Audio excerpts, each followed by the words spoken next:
Olá, amigos, estamos de volta com mais um programa Despertar, produzido pelo Centro Espírita Amor e Caridade de Bauru, em parceria com a TV Prevê de Bauru.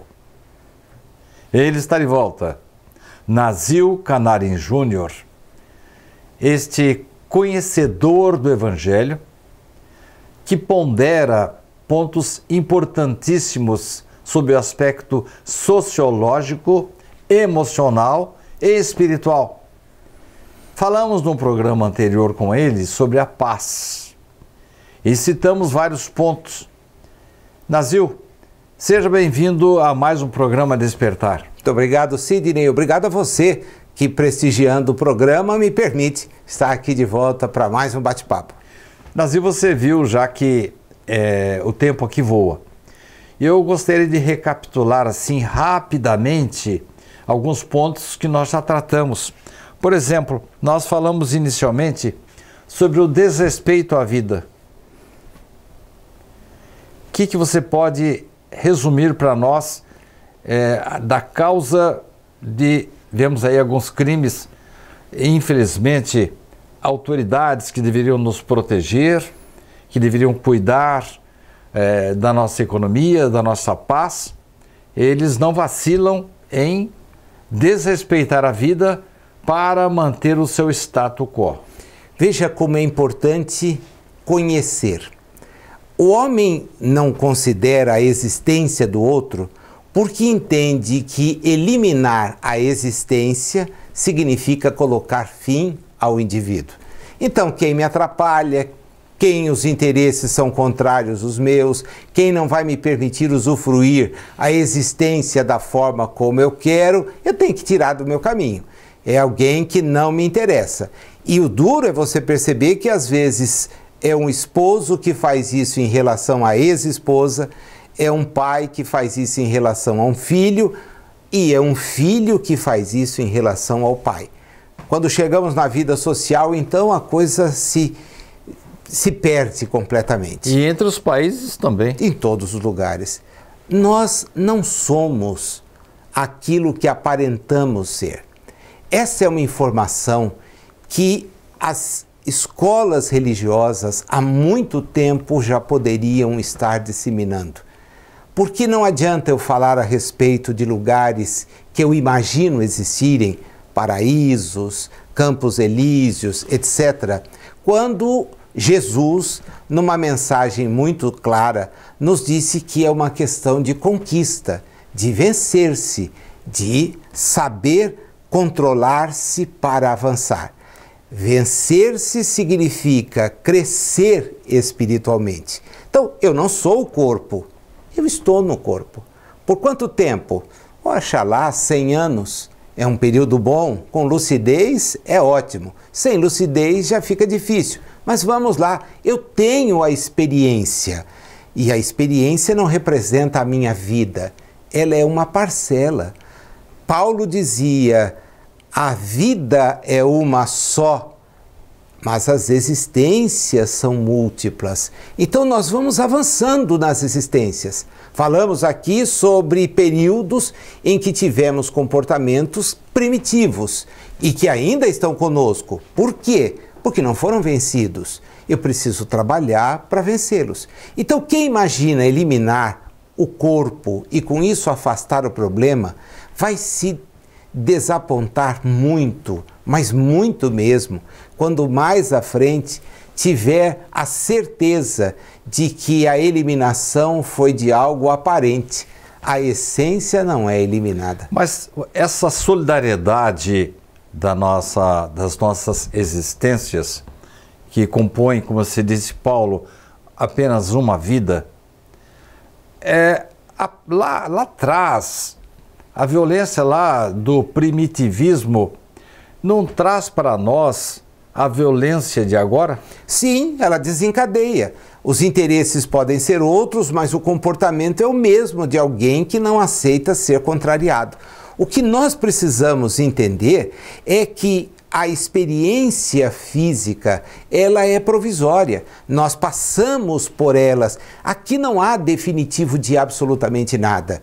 A ciência nos mostra todo dia imagens de estrelas, de mundos, de coisas similares, se desintegrando, voltando a uma matéria originária que vai dar início. Então, este ciclo de nascer, desaparecer, nascer de novo, como está registrado lá no Dogma de Kardec, uma lei. A frase vem de um livro de Goethe e foi colocada lá por admiradores, nunca foi dita por Kardec, mas vem de um romance de Goethe, e ela mostra claramente uma lógica. Nossos corpos se sucedem, nós, porém, somos os mesmos. Então, se estamos num corpo em que a nossa condição física permite a agressividade, precisamos ter um controle muito maior. Se estamos num corpo mais frágil, certamente não vamos comprar outros problemas, porque a fragilidade nos deixa sensíveis a certos comportamentos. Agora, o importante é que aqueles que imaginam que destroem vidas, não as destroem. Estão colocando os criminosos, os seus desafetos inimigos, até numa situação de maior liberdade. Com toda certeza, e vão ter que se ajustar entre si. Não pessoalmente com aquele a quem eu eventualmente matei. Mas com a lei divina. Com a própria, e com a minha consciência, né? Porque eu fiz algo errado. Principalmente com a minha consciência. No próximo bloco, eu vou perguntar ao Nazil a respeito de uma entrevista muito importante, eu diria até histórica, que o Dr. Roberto Calil, lá de São Paulo, do INCOR, fez com um outro professor, também cardiologista, chamado Álvaro Avezum. Nessa entrevista, ele diz que nós devemos ser generosos. Não porque Jesus nos ensinou, não porque é a melhor maneira de viver, porque a falta de espiritualização do indivíduo, a falta de empatia e generosidade provoca sérios riscos cardíacos. Nós vamos para um breve intervalo institucional e retornaremos no instante.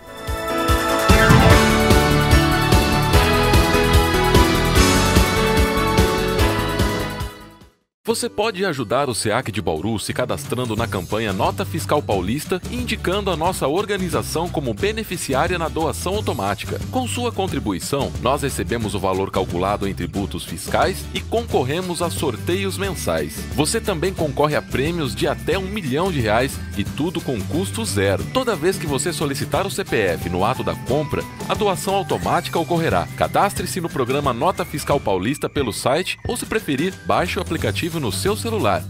Faça seu login e siga o passo a passo que o sistema oferece. Escolha a opção Entidades e, em seguida, Doação de cupom fiscal com CPF automático. Pesquise pelo nosso CNPJ, Centro Espírita Amor e Caridade, e selecione Prazo Indeterminado. Pronto, agora você já está ajudando o SEAC e todos os nossos projetos. O Centro Espírita Amor e Caridade de Bauru agradece.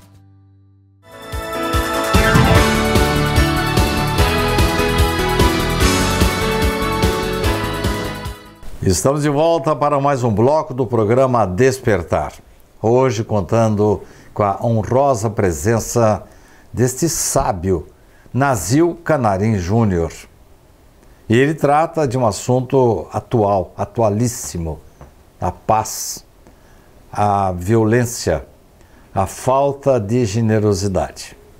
Nazil, do bloco anterior, eu lhe trago a seguinte pergunta. Cardiologistas estão cada vez mais procurando estimular o homem à espiritualização, à empatia. Não estão sugerindo nenhum tipo de religião, mas dizendo claramente que se o homem não criar juízo, ele vai ter mais doenças, as doenças serão mais prolongadas, os pós-operatórios serão mais complicados. Nazil, um dos pontos que gostaríamos que você tratasse é da generosidade. A falta de generosidade parece que provoca a violência. E também provoca doenças? Com toda certeza. O que é ser generoso? Há várias formas de a gente compor isso, mas a principal delas é exercer a compreensão. O generoso é aquele que compreende aquilo que está acontecendo. E ele adota uma postura que é uma postura do erguimento, do amparo. Ele é alguém que não critica, ele auxilia. Ele não aponta o defeito, mas tenta resgatar uma qualidade. Porque aquele que passa pela dificuldade já sofre por si mesmo ao refleti-la. Todos nós, em momentos difíceis, sabemos que aquilo que nos acontece traz amargor. Alguns não resistem, o que são as expressões desesperadoras como a do suicídio, como o abandono, a fuga da realidade, são exatamente não conseguir vencer as adversidades que estão no nosso caminho. Os espíritas sabemos que elas não estão no nosso caminho por acaso. Esse é um detalhe, mas que nem todos partilham.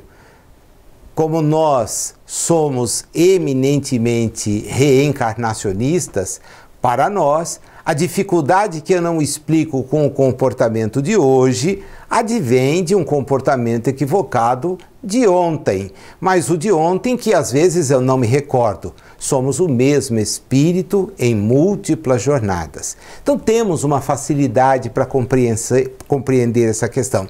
Mas as pessoas, de um modo geral, não pensam assim.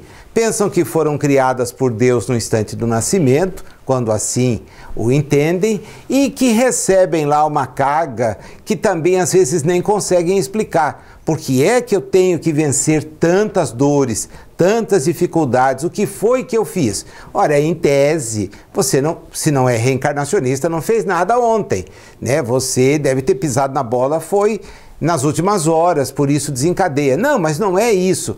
Perfeito. Então pare e pense.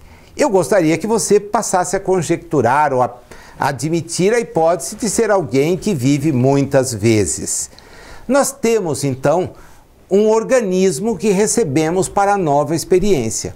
Como cuidar dele?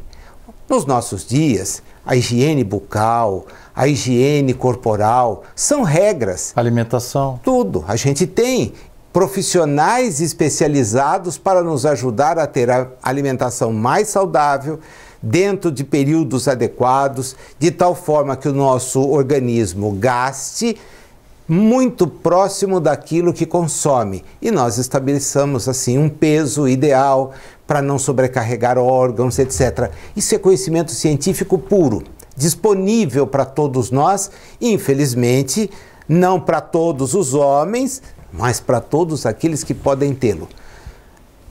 As doenças continuam? Continuam. O número é controlado, você tem alguns efeitos colaterais que bem administra, mas o sujeito continua estressando. Notícias de infartos aos 30 anos, às vezes fulminantes, atingindo homens e mulheres no vigor dos anos. Mas eles faziam exames, não tinha nada que mostrasse. Sim, do ponto de vista fisiológico pode ser, mas e o emocional? E a tensão que as pessoas carregam? E as dificuldades de administrar as situações do ponto de vista que nós chamamos o espiritual? Elas estão aí, estão postas. Então, quando a medicina olha para o sujeito e diz, cuidado, porque além da alimentação, você precisa ter uma postura mais de abertura, de compreensão. Você precisa ser generoso, se envolver em movimentos de solidariedade. A solidariedade não é um problema deste ou daquele grupo, é um problema de todos nós. Aquele que tem fome demanda a nossa ajuda. O que não tem um lar para morar demanda a nossa ajuda. Ah, Nazil, mas essa não é uma preocupação que o governo deveria ter? Eu concordo com você, concordo. Concordo mesmo. Então vamos cobrar para que o governo tenha, porque a crítica não leva a nada. Agora, se a gente souber escolher representante, souber escolher administrador e cobrar, puxa, quem sabe dá certo. As pessoas geralmente aceitam o conselho que o Nazil está rememorando para nós. Mas há pessoas de pavio curto que não se prestam a mudar a sua vida. Ele não vai pelo amor, não vai pela teoria, pelo verbo. Tem que ir pela dor, então? É o caminho que ele opta. A gente nunca pode violentar as pessoas. Essa é uma coisa que a providência nos ensina. Quando ela nos cria seres simples e ignorantes e nos destina à máxima perfeição, a trajetória é nossa. Ninguém é obrigado a fazer. Nós somos convidados a pensar, porque cada um tem seu tempo. Há pessoas para as quais dar um pedaço de pão para alguém é algo que é incogitável, enquanto outras não conseguem se alimentar direito, sabendo que alguém está passando necessidade. Ser generoso não é apenas dar o pão, né? Não. É a mesma história da caridade moral ou a caridade material. O mais fácil é o material. Esse é o mais fácil, né? Por quê? Primeiro, nós temos roupas que não vamos usar mais. Então é só olhar o guarda-roupa e passar adiante. Arruma espaço até para comprar uma nova. Nós temos alimentos, pasmem vocês, com uma população que passa fome no mundo todos os dias. Há um dado do dia recente desperdício que fala de 1 bilhão de refeições jogadas fora todos os dias, numa humanidade chegando a 8 bilhões. Então 1 bilhão é descartado. Quer dizer, e quem tem a fome? Isso é o mais fácil fazer e nós não fazemos. Agora, diga, quanto custa um sorriso? Um aperto de mão, parar um instante para saber da pessoa, isso não custa nada e é algo que te torna uma pessoa melhor, porque demonstra empatia, demonstra o sentimento da generosidade. Traz mais saúde? Com toda certeza, traz equilíbrio. Você passa a ser uma pessoa que recebe boas vibrações, porque quando você chega num lugar, alguém já rapidamente, puxa, tá vindo aí uma pessoa que se interessa por mim. Olha. Você chega para trabalhar, quem você cumprimenta? Ah, eu cumprimento o chefe. O chefe. Mas o chefe chega primeiro que você? Não, chega depois. Quem abriu a empresa?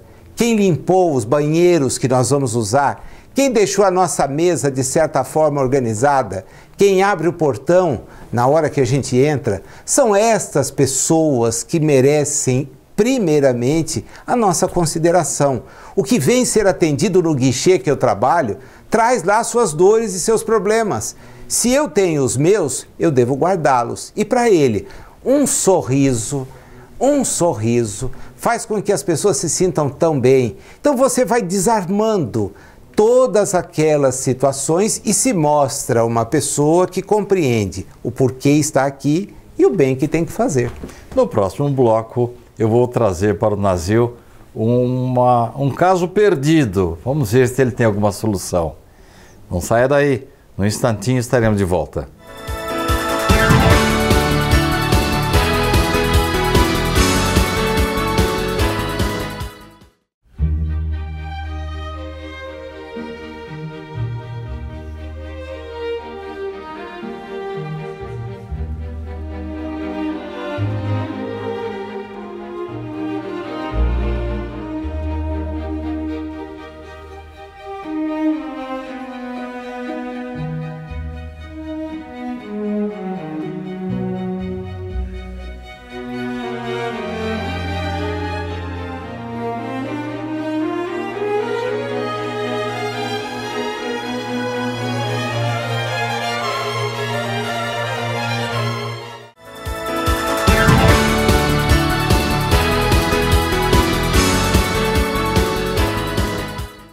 O programa Despertar de hoje está de volta com uma presença muito gostosa, generosa, eu poderia dizer, de Nazil Canarim.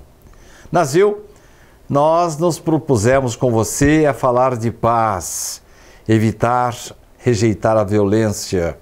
Nesse último bloco, eu queria fazer uma colocação para você de um indivíduo que não atenderia aos seus apelos aí de respeito à vida, de generosidade. Você falou, inclusive, na proposta para o programa, em preservar o planeta, redescobrir a solidariedade, saber ouvir e compreender.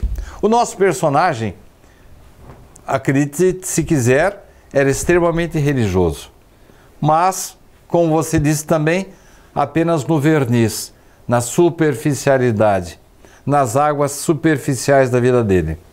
Era um advogado, e eis que ele estava no auge da sua carreira, sempre com meios não muito adequados, éticos, para vencer as suas contendas judiciais.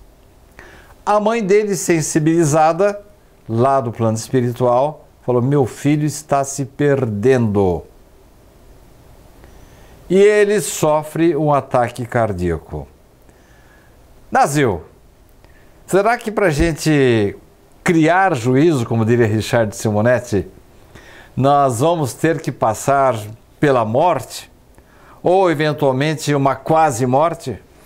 Não é difícil imaginar, porque o planejamento do espírito não é o nosso planejamento usual, né? Aqui, encarnados, nós somos capazes de planejar a compra de uma casa para ser paga num número excessivo de meses, a compra de bens que podem também ser adquiridos com tempo, com financiamento. Mas a economia espiritual, e essa era uma expressão do Richard que eu não canso de louvar, porque ela é muito lúcida, a economia espiritual é diferente da economia da existência. Precisa de poupança também? Ah, muita, muita. Porque a economia espiritual diz respeito aos interesses que nós temos. Dizem os espíritos que nós voltamos trazendo a necessidade de demonstrar, não nos lembrando, que passamos por provas e temos nota. Lógico que quando eu aplico uma avaliação, a regra em sala é não permitir a consulta a nada. O sujeito tem que lembrar daquilo que estudou. Quem não estuda, você vê o resultado na hora, ele não tem como ofertar. Quando nós nos lembramos dos nossos equívocos, nós então pedimos para uma prova, que é a existência presente e outras tantas, nas quais vamos topar com aquelas situações em que já pisamos na bola.